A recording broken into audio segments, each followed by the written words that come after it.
Changing data types and converting units with Pandas. In this lesson, you will learn practical ways to change data types and convert measurement units in Pandas data frames. This skill is essential for cleaning real-world data, fixing mismatches, and preparing for analysis. Let us explore why and how to do these conversions, using the Titanic dataset as our guide. Running the cell now. Let us start by loading the Titanic dataset, which contains information about passengers including age, fare, and survival. We import Python's warnings module and turn off warning messages. Now we prepare the data by loading the Titanic dataset. We import Pandas. Pandas helps us work with tables of data as data frame objects. Import NumPy as NP. We set the random seed to 42 for reproducibility. We define the URL where the Titanic CSV dataset lives online. We read the CSV file into a Pandas data frame called df. We check the number of rows and columns in the dataset. We look at the first 3 rows to get a sense of the data. Running the cell now. This output shows the initial shape and sample rows of the Titanic dataset, confirming it has 891 rows and 12 columns with key passenger details like age, fare, and survival status. Notice how columns include mixed data types, numeric, categorical, and text, which sets the stage for the lesson on converting these types and units to improve data consistency and analysis readiness. Try loading another dataset you like. Practice keeps you sharp. Why do data types matter? Each column in a data frame can store numbers, text, dates, or categories. If a column has the wrong type, your analysis and calculations might be wrong or throw errors. Let us check the data types of our Titanic dataset. Running the cell now. Let us display each column's data type so we know how Pandas sees the data. A quick glance at .dtypes tells us if our columns are integers, floats, objects, usually text, or something else. We print out each column's data type. Running the cell now. This output shows the data type for each column in the Titanic dataset, revealing a mix of integers, floats, and objects, text. Notice that numeric data like age and fare are stored as float 64 for decimals, while categorical info like sex and embarked are objects. Understanding these types ensures we use appropriate analysis methods and avoid errors in calculations or data manipulation. Spot any surprises in your own data's types? Make a note. Sometimes missing values can cause type issues.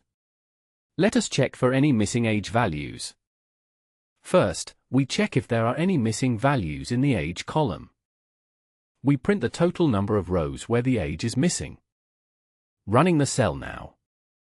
Here, the output tells us there are 177 missing values in the age column of the Titanic dataset. This highlights why checking data types and completeness is crucial. Missing values can affect calculations involving age, such as averages or groupings, and need to be handled properly before analysis. Remember, Pandas cannot store a missing value in columns declared as pure integers. That is why age might be a float even though ages are whole numbers. Let us try turning age into an integer column. We will use -1 to represent missing values. We create a new column called age_int. We first fill missing age values with -1, then convert the result into integers. This approach preserves missing values as -1. It is a common trick to keep types consistent. Now we print both the original and new age columns for a few passengers to see the difference. Running the cell now. Here we converted the aged column from float to integer, filling missing values with -1 before the conversion. Notice how the original ages with decimals are now whole numbers, and nans became -1, which is a placeholder to handle missing data as integers. This step shows how data types matter for consistent and error-free calculations later on. In real projects, pick a missing value code that makes sense for your data. Let us convert the sex column to a category type. This saves memory and makes certain analyses faster. We use .type category to make sex a categorical variable. This uses less memory than object, text, and can speed up group by operations. We print the new data type of the column. It should say the category. We preview how the sex_cat values look. Running the cell now. Here, we converted the sex column to a categorical type, which you can see by the output showing categories as its data type. Notice the categories listed, female and a male, which helps optimize memory and speed for analysis involving this column. This step highlights how proper data types make your data frame more efficient and ready for faster processing. Try changing another text column to a category and see the result. P-class describes ticket class as 1, 2, or 3. Turning it into a category makes analysis clearer and more efficient. We convert this P-class column to a category type because it has a limited number of unique values. We use a type category to change the data type accordingly. We print the data type of P-class to verify it was changed successfully.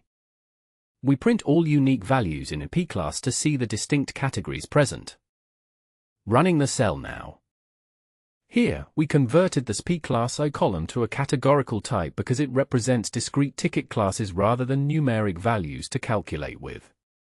Notice the data type now shows as a category with 3 distinct categories, 1, 2, and 3. This ensures that any analysis treats these as distinct groups instead of continuous numbers, preventing misinterpretation or errors later on. When a column has limited unique values, consider using Pandas categories for better speed and clarity. Cabin can be tricky because of missing and special string values. Let us try Pandas special string data type, which handles missing values well. We use .type string, a special Pandas string type, for cleaner handling of text and missing values. This is recommended for columns with many real string values and frequent missing entries. We print the new dtype to check the result. We preview how the old and new columns look next to each other. Running the cell now. Here, we converted the cabin column to a string type and stored it in a cabin_str, which ensures consistent handling of text data including missing values shown as ENA. Notice that while the cabins originally had mixed types or missing entries, nan cabin_str now clearly treats these as string-compatible missing values, preventing errors in string operations. This step highlights why setting the correct data type is crucial for reliable data analysis. If a column will hold text but also nans, the string type is often safer than object. Now let us convert fare from UK pounds to US dollars with a simple multiplication. This is a common unit conversion step before analysis. We create a new column called fare_USD that is fare times 1.25. This translates the price into US dollars, making the numbers easier to compare internationally. We display the first few original and converted values side by side. Running the cell now. Here we see the original fare values in British pounds alongside the new fare_USD column showing those fares converted to US dollars. Notice how each fare is multiplied by 1.25 to adjust for currency, and the decimal precision is preserved, reflecting that the fare column is numeric. This illustrates why proper data types matter. Without numeric columns, such arithmetic conversions wouldn't be possible or would cause errors. Try converting other columns, like age from years to months, to get hands-on practice. Let us turn age from years into months. This helps if you want finer time resolution, for example in medical or child studies. We multiply age by 12. Pandas handles missing data because math with nan stays nan. Now each person's age shows in months alongside years. We print out both values for a quick check. Running the cell now. Here we see the age column successfully converted from years to months, creating a new numeric age_months column. Notice that the multiplication worked because age is a numeric type. If it were text, this would have caused an error. This step highlights why correct data types matter for accurate calculations and analysis. Challenge: what if you want age in days instead? Try it. Working with text data often involves normalization. Let us convert passenger names to all uppercase for easy searching and matching. We use .streetUpper to turn all letters in name into capital letters. This is useful in tasks like deduplication or case-insensitive matching. We print the original and all uppercase names together. Running the cell now. This output shows the original name column alongside a new name _up column where each name is converted to uppercase using a string method. Notice how the data type of name as text enables these operations, which would not work if it were incorrectly typed. This highlights why having the correct data type is crucial for performing valid transformations in a dataset. Practice: can you convert names to lowercase or capitalize just the first letter? Give it a try to get more comfortable. For machine learning, you often need to turn text codes into numbers. Let us see how to make a numeric label version of the embarked column. We first type embarked as category. Then, .cat.codes assigns each value an integer code. This is a common first step for turning text into variables that algorithms can use. We print the text and code versions together for a quick comparison. Running the cell now. Here we see the original embarked column with text codes and a new embarked _code column showing their numeric category codes. Converting text to categorical codes is crucial for machine learning models that require numeric input, ensuring smooth, error-free analysis. Notice how each unique port, C, Q, S, is mapped to a distinct integer, preserving the data's meaning while changing its type. Think, are there any other columns you could encode this way in your own data? Let us save memory by converting several columns to smaller numeric types in one go. We try to convert multiple columns to new data types in one step using the datatype method. We define a dictionary that maps each column name to the desired data type to reduce memory usage. We apply the datatype method on the data frame with the dictionary to perform the conversions. We print the data types of the specified columns to verify the changes were applied correctly. Running the cell now. This output confirms that the gender and age columns are now stored as float 32, and survived as int 8, which helps save memory while keeping the data accurate. Notice how the data types match our specified dtype _map, ensuring numerical operations and comparisons will work correctly. This highlights the importance of setting appropriate types for efficient and error-free analysis. Bonus: try inspecting your data frame's memory usage before and after to see the difference. Sometimes a number is actually a code, but is stored as a number type. Let us make sure ticket is saved as a string type, which is safer for codes and IDs. We use datatype str to ensure that even numbers turn into text. This prevents problems where codes with leading zeros or extra characters get changed by mistake. We check a few tickets to see that nothing has changed except the type. Running the cell now. Here we converted the ticket column to a string type and stored it in ticket _str to ensure all ticket values, whether numeric looking or not, are treated consistently as text. Notice that even purely numeric tickets remain unchanged in appearance but are now strings, which helps avoid errors during text operations or categorical analyses later on. This shows how explicitly setting data types safeguards your data handling. Check if you have product IDs, postal codes, or phone numbers, always keep them as strings. Before converting columns to numbers, it is smart to check for text or weird values that could break your code. Let us see how to spot any non-numeric fair entries. We try to convert fair to numbers, using errors equals coerce to set bad entries to nan. We then check which entries stayed numeric and which did not. We print out the count of any problem fairs found. For Titanic, there should not be any, but this is a helpful trick for your messy data later. Running the cell now. The output shows that there are 0 non-numeric values in the fair column, confirming all entries are numeric as expected. This is important because numeric data types allow us to perform calculations without errors, reinforcing the lesson's point about verifying data types before analysis.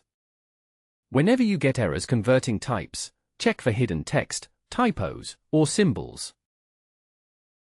Let us try converting text, like sex, to a date-time type. This should fail and give an error. Why? Because Pandas cannot turn random words like male or female into dates. It is helpful to see and handle failures safely. Comment explaining that we try to convert that sex column to date time, which will fail. Start a try block to attempt the conversion. Attempt the conversion using PD to underscore date time on the sex column and assign to a new column sex underscore DT. Start the except block to catch any exception during conversion. Print the error message if the conversion fails. Running the cell now. Here, the code tries to convert the sex column, which contains text like male and female, into date-time values, but it fails because the data isn't in a date format. This error highlights why understanding data types is crucial. Applying the wrong type conversion can cause your analysis to break. Always ensure your columns have the appropriate data type before performing operations. When converting, be ready to handle errors and read error messages carefully. They help you fix mismatches. Let us simulate user input. Suppose you ask for someone's height in inches and want to convert to centimeters. We use input to get a value from the user. We turn the input into a float so we can do math. We multiply inches by 2.54 to get centimeters. We then print the height in centimeters. Running the cell now. This code snippet demonstrates converting user input from one data type to another, in this case, from a string input to a float for numerical calculation. Notice how converting the input to float allows us to perform arithmetic to convert inches to centimeters correctly. This highlights the lesson's point: ensuring data has the correct type is crucial for accurate analysis and operations. Try entering 68 inches, 5 foot 8, and see what you get. If this video helped, consider giving it a like or subscribing for more Pandas tips. Sometimes, numbers are incorrectly stored as strings. Let us create a fake version where fair is text, then convert it back to numeric safely. We make a new column called fake fair, storing fair as text. We use PD to underscore numeric to change it back into a number. If something is not a number, it will turn into nan. This is handy for fixing columns that got jumbled during a CSV import. We show the fake text and corrected numeric value side by side. Running the cell now.